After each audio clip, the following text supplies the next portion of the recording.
Bonjour à tous, aujourd'hui nous allons voir combien le quoi qu'il en coûte a-t-il coûté.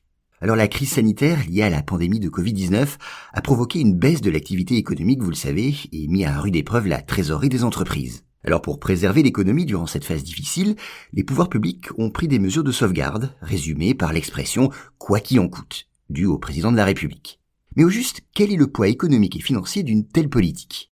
Alors pour être très direct, le ministre de l'économie lui-même a annoncé que les mesures prises au titre du quoi qu'il en coûte avaient d'ores et déjà coûté 168 milliards d'euros à l'État.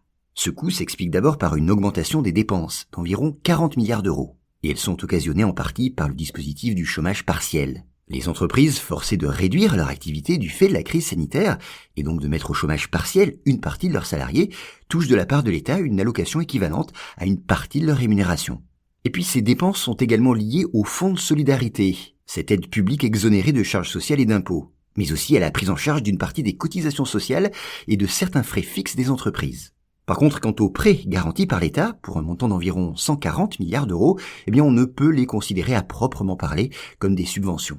Donc voilà pour l'augmentation des dépenses. Mais il y a également eu une diminution des recettes. Oui, le reste du coût du quoi qu'il en coûte est lié à la baisse des recettes fiscales.